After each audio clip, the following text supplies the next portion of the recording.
আমার প্রিয় বাংলাভাষী সমস্ত মানবজাতি বন্ধুরা, আমি আপনাদের একটা গুরুত্বপূর্ণ বিষয় আমার জীবনী বলতে চাই।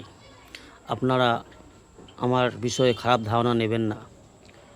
এটা সত্য কথা। একসময় আমি খুব ভ্রান্তির পথে ছিলাম, ভুল পথে ছিলাম, অনেক নোংরা পথে ছিলাম, অনেক গুনাহগার আমি। আলহামদুলিল্লাহ, আল্লাহর শুকরিয়া, আল্লাহ সুবহানাহু ওয়া তাআলা আমাকে নোংরা দলদল থেকে, গুনাহের পথ থেকে, নোংরা পথ থেকে আল্লাহ আমাকে হেফাজত করেছে। আমার চেষ্টাতে আল্লাহ আমাকে কামিয়াবির পথে আসার তৌফিক দিয়েছে, আলহামদুলিল্লাহ। তো বন্ধুরা, মূল বিষয় যে কথাটা বলতে চাইছিলাম, আমি একসময় বাইরে বাইরে সোনার দোকানে কাজ করতাম। দীর্ঘ ২৭ বছর যাবৎ সোনার কাজ করেছি। বোম্বেতে করেছি প্রায় ১১-১২ বছর, কলকাতায় করেছি প্রায় ১০-১১ বছর। তারপরে বাইরে অন্ধ্রপ্রদেশ, গুন্টুর, এরকমভাবে আরও কিছু ঘুরেছি। টোটালে ২৭ বছর জীবনে আমি সোনার কাজ করেছি। ২০১৬ থেকে নিয়ে আলহামদুলিল্লাহ, আল্লাহ আমাকে পরিবর্তন করেছে, অনেকটাই পরিবর্তন হয়েছি। দোয়া করবেন আমার জন্য, যাতে করে আল্লাহ আমাকে আরও নেক পথে যাওয়ার, নেক পথে এগিয়ে চলার তৌফিক দান করেন, আমিন। গুনাহের সমস্ত পথ আমি পরিত্যাগ করেছি, আলহামদুলিল্লাহ, আল্লাহর তৌফিকেই সম্ভব হয়েছে। তবে আমার চেষ্টা। তো বন্ধুরা, আমি সেই সময় খুব ফিল্ম দেখতাম, খুব ছোটোবেলা থেকে খুব ফিল্ম দেখতাম এবং ক্রিকেট খেলার খুব নেশা ছিল। ক্রিকেট খেলা রাত্রে সারা রাত, শারজা কাপ যখন হতো, সাহারা কাপ যখন হতো, ইন্ডিয়া পাকিস্তানের খেলা বা আরও অন্যান্য বিভিন্ন খেলা, বিশ্বকাপ যখন হতো, আমি খুব রাত ভোর খেলা দেখতাম। খেলার খুব নেশা ছিল আমার, খেলা দেখার এবং খেলার, ক্রিকেট খেলার। তো বন্ধুরা, আর ফিল্ম দেখার খুব নেশা ছিল। তখনকার আমাদের হাতে তো মোবাইল ছিল না বন্ধুরা। ৯০ দশকের কথা বলছি, ৯০ থেকে নিয়ে ২০১০ পর্যন্ত, এই ২০টা বছর আমি জীবনে অনেক ভ্রান্তির পথে, ভুল পথে চলেছিলাম, অনেক ফিল্ম দেখতাম। তো তখনকার দিনে মিঠুন চক্রবর্তী এটা খুব নামকরা অ্যাক্টার্স ছিল, ফিল্ম স্টার ছিল। তো আরও অন্যান্য ছিল। তো মিঠুন চক্রবর্তীর কম করে হলেও আমি ১০০ ফিল্ম দেখেছি এবং কম করে হলেও আমি ১৫০ ফিল্মের নাম বলে দিতে পারবো। মিঠুন চক্রবর্তী টোটালে মনে হয় ৩০০-৩৫০ ফিল্ম আছে।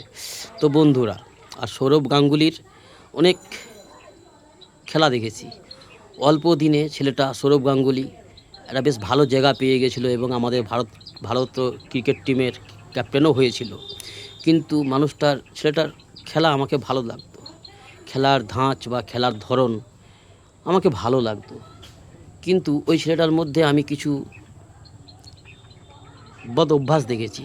একটা অহংকারী, ওর চাউনির মধ্যে, ওর চলনের মধ্যে একটা অহংকারী ভাব আমি কিন্তু ফলো করতাম। ঠিক তেমনইভাবে মিঠুন চক্রবর্তী অনেক ফিল্ম, ভালো ভালো ফিল্ম দিয়েছে আমাদের ভারতবাসীকে।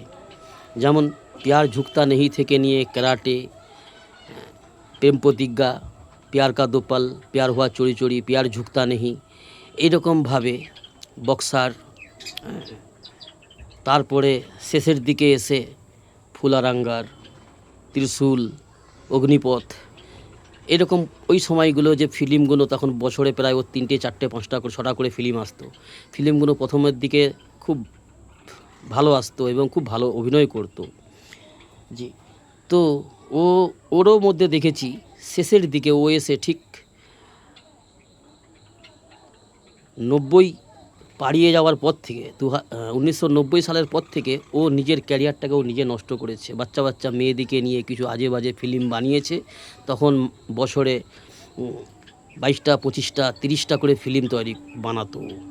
তো ও তখন নিজের ক্যারিয়ারটাকে নিজে নষ্ট করলো, অসম্মান হলো দেশবাসীর কাছে, নিজের সম্মানের জায়গাটা নষ্ট করলো।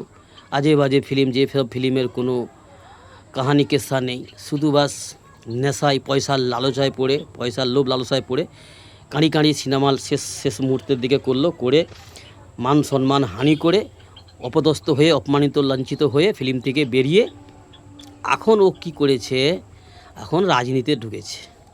রাজনীতিতে ঢুকে ও এমন মারাত্মক শয়তান হয়ে গেছে, ওর কথাবার্তা ঠিক যেন আতঙ্কবাদীদের মতন। আর হচ্ছে ওই যে একটা নাম বললাম একটু আগে, সৌরভ গাঙ্গুলি।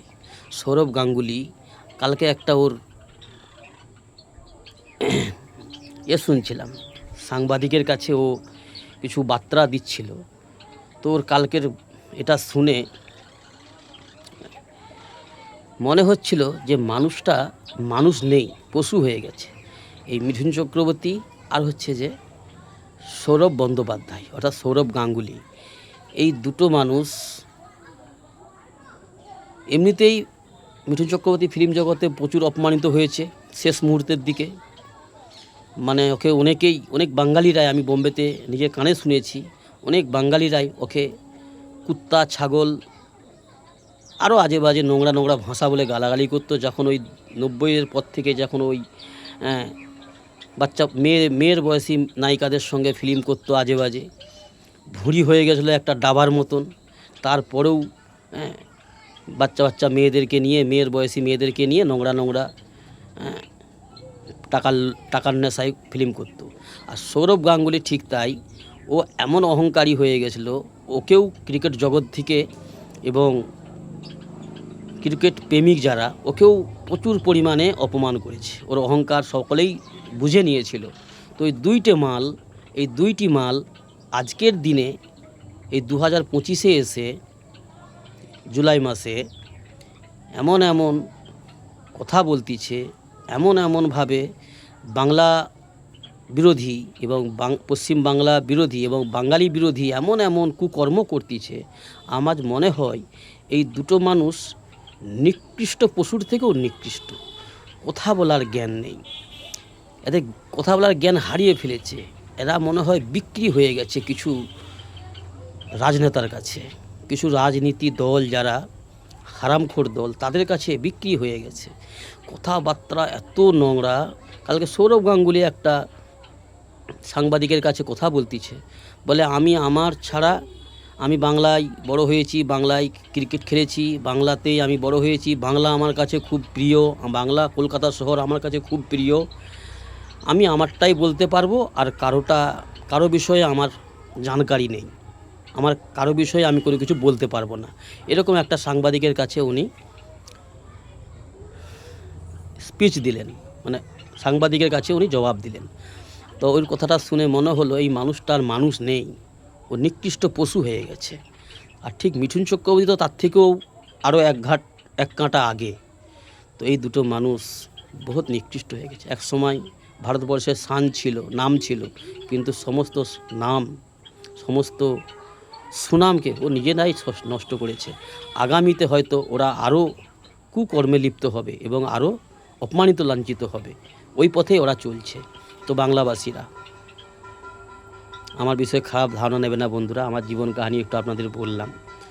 দোয়া করবেন আমার জন্য এবং সকলেই আল্লাহর অনেক কাজে আল্লাহর পথে চলার তৌফিক দান করুন। আল্লাহ সেই বান্দাকেই ভালোবাসে, যেই বান্দা ভ্রান্তির পথে চলে যায়, ভুল পথে প্রচলিত হয়ে যায়, তারপরে যখন নিজের ভুলকে বুঝে এবং নিজের ভ্রান্তির পথ, ভুল পথ, অন্যায়ের পথ, কুকর্মের পথ যখন ছেড়ে দিয়ে ফিরে আসে আল্লাহর পথে তওবা করে, আর কখনো ভুল, অপরাধ, অন্যায় কাজ করব না, নোংরা পথে চলব না, সঠিক পথে চলব, এমন ব্যক্তিকে আল্লাহ প্রচুর পরিমাণে আল্লাহ ভালোবাসে।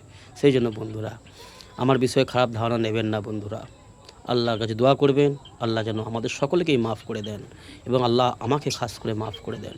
তো বন্ধুরা ভালো থাকবেন, সুস্থ থাকবেন, হকের পথে আসুন, অন্যায়ের পথ পরিত্যাগ করে দিন, অন্যায়ের পথ পরিত্যাগ করুন, আল্লাহর পথে আসুন, নিজের সফলতা, নিজের কামিয়াবি হাসিলের পথে নিজেকে ফিরিয়ে আনার তৌফিক চেষ্টা করুন, আর আল্লাহর কাছে তৌফিক চান। আল্লাহ আমাদের সহি বুঝ দান করুন, ভ্রান্তির পথ ছেড়ে দেওয়ার, অন্যায় কুকর্মের পথ ছেড়ে দেওয়ার তৌফিক দান করুন। হক পথের পথিক বানিয়ে আল্লাহ সুবহানাহু ওয়া তাআলা আমাদেরকে যেন ঈমানের সহিত রাসূলুল্লাহ সাল্লাল্লাহু আলাইহি ওয়াসাল্লামের সুন্নত মোতাবিক জীবনযাপন করার এবং ঈমানের সহিত মওত নসিব করেন। আল্লাহুম্মা আমিন।